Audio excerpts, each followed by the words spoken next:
بسم الله الرحمن الرحيم. قل أعوذ برب الناس. سورة الناس الله سبحانه وتعالى يجتاندك بسم الله الرحمن الرحيم. قل بقام بالنبي محمد صلى الله عليه وسلم أعوذ نيوغما برب الناس الله سبحانه وتعالى يوم الزواب أنتو كبانغا الله سبحانه وتعالى يتتوندا يملزوا في omuntu singa abeera ayina omwana gwalera kiba kitegeeza nti alera yasinga amaanyi, yasinga amagezi, yasinga okutegeera awali omugaso eri oyo gwalera. Kale Allah ya rabbi nnas ye mulezi w'abantu, tulina okwewogoma gy'ali ku lw'okubanga yekka abantu bonna abayinako obuyinza obusembayo. Maliki nnaasi ye kabaka w'abantu bonna, obwakabaka bwe obutaliko kkomo, kubanga tasikirwa ate naye talina gwe yabuggyako nti yasikira busikire ng'obw'abantu. Ye kabaka owannamaddala, ajja okuba kabaka ow'abantu kuno ku nsinga bw'ali, ate ne ku lw'okunaku lw'enkomerero, kuba tukimanya alibuuza limanil mulki lyawm, olwaleero obwakabaka bwannamaddala bwani lillahi lwahidi alqahhar. Tugenda kakasa nti bwa Allah oyo omukasi. Kale kabaka w'abantu nga yabafuga bonna bali mu bufuzi bwe, nga bali mu buyinza bwe, ng'abantu bwe bawulira kabaka ne babeera nga gwe basuubira okubeera nga buli kizibu kye balina gye bakitunuzza abeere nga abawewulira embeera eyo. Kale kabaka w'abantu bonna gwe omugezi gy'oba weewogoma nga ye Allah subhanahu wa ta'ala kabaka w'abakabaka. Ilahi nnaasi, omusinzibwa w'abantu, asinzibwa abantu bonna abamanyi okusinza mu butuufu bw'okusinza. Ensinza entuufu kwe kusinza Allah subhanahu wa ta'ala, oyo asinzibwa abantu, omusinzibwa w'abantu gy'oba gwe bw'oba oyina okwagala difensi ennungi weewogoma eri Allah subhanahu wa ta'ala abantu bonna gwe basinza. min sharri alwaswasi alkhannas, ekikwewogomya gy'ali abeere nga akutaasa obubi obwa sitaani oyo ateeka mu bifuba by'abantu okulabankana. Alkhannas atambuza ekyennyumanyuma, bw'awulira ayogedde ku Allah ne yeesenda ng'atambuza ekyennyumanyuma, wonna w'olegereza n'obeera nga weesuuliddeyo ogwa naggamba, oba ogayadde mu kwogera ku Allah n'abeera ng'atambula ng'ajja addemu okubeera nti akulabankanya mu mutima gwo. Allah subhanahu wa ta'ala weekingirize sitaani oyo alabankanya ng'atambuza ekyennyumanyuma, nga yeesenda nga bw'atambula nga tayagala kuwulira abo boogedde ku Allah subhanahu wa ta'ala, so nga ate bwe basirika n'ayanguwa gye asobole era okubalabankanya Allah subhanahu wa ta'ala. Bw'atyo bw'atugambye nti bwe weewogoma eri Allah ajja kukutaasa obubi bw'oyo sitaani omulabankanya alabankanya abantu.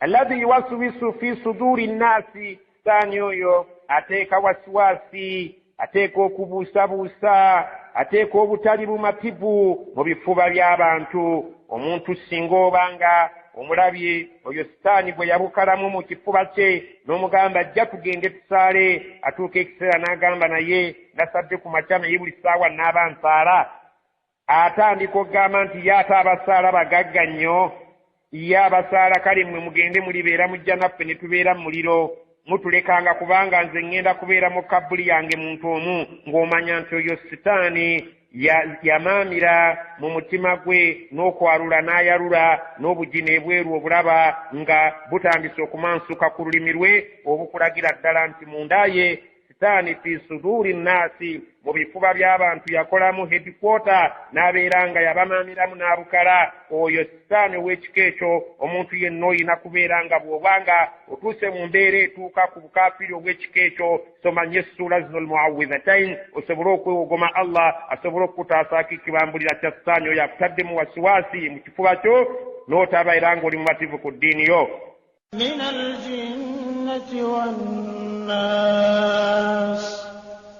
min aljinnati wannasi sitaani yatambulira akozesa layini bbiri nga bw'omanyi nti waliwo essimu eza layini bbiri ne sitaani alina layini bbiri mwayitira ku mulembe guno ogw'amasimu nga bwe mugumanyi obulungi bwe mujja okutegeera ekintu kino nti layini esooka sitaani gy'atera okukozesa ng'anaatera okugenda oba ng'anaagenda eri omuntu okumutawaanya amuteeka erimu ekizibu mu kifuba kye min aljinnati atera kuyita mu majinni n'abeera nga akosa abantu abo bayagala okubeera nga abatuusaako obuzibu wannaasi ate oluusi n'ayita ne mu bantu. Allah subhanahu wa ta'ala bw'atyo bw'atugamba sitaani akozesa layini bbiri, layini y'amajinni ne layini y'abantu. Oluusi omuntu omu ayinza okujja gy'oli nga mu butuufu mu kujja kwe sitaani yennyini ng'akulagira okukola ekyo ekitakoleka mu buntu, n'akugamba tugende, ndabye eddiiru wino weeri, sente weeziri, omusajja atuwa kaashi, tugende tusaleko omwana amabeere n'ebitundu by'ekyama, tumugagga tumutwalire azimbe petrol station, omugagga tumutwalire azimbe essomero, omugagga tumutwalire azimbe ekyuma. Munnange ggwe obwavu ojja kubulemeramu, asoose tuwaako 10, nze nkuwaako 7, nze n'abandi ezisigaddeyo, ng'omanya nti sitaani amaze okubeera ng'eyo layini gy'akozesezza okukutuukako olwaleero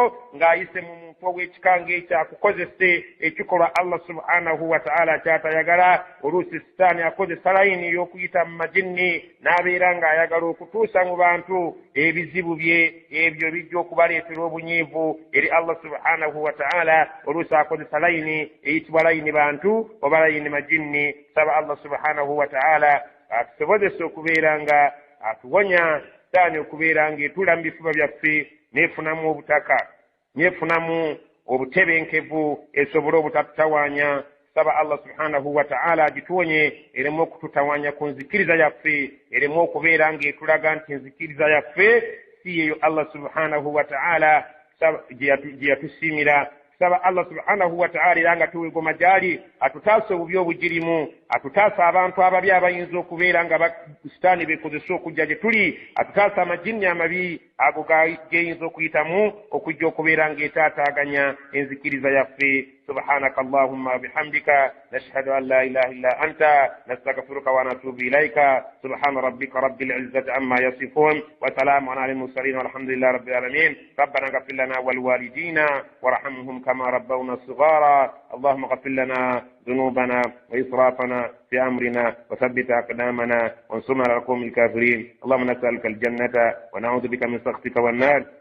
اللهم من أراد بنا خيرا فأجل الخير على يديه، ومن أراد بنا شرا فرد كيده في نحره وجعل تدبيره تدميرا عليه. ربنا هب لنا من أزواجنا وذرياتنا قرة أعين واجعلنا للمتقين إماما. ربنا اغفر لنا ولإخواننا الذين سبقونا بالإيمان ولا تجعل في قلوبنا غلا للذين آمنوا ربنا إنك رؤوف رحيم. ربنا اغفر لنا ما آبائنا وأمهاتنا وأجدادنا وجداتنا وأخواننا وأخواتنا وأولادنا وبناتنا وذرياتنا واجمعنا معهم في الجنة برحمتك يا أرحم الراحمين. ربنا اغفر لنا ولأمواتنا وأموات المسلمين وادخلنا الجنة مع الأبرار وقنا عذاب النار برحمتك يا أرحم الراحمين. ربنا زدنا علما وارزقنا فهما.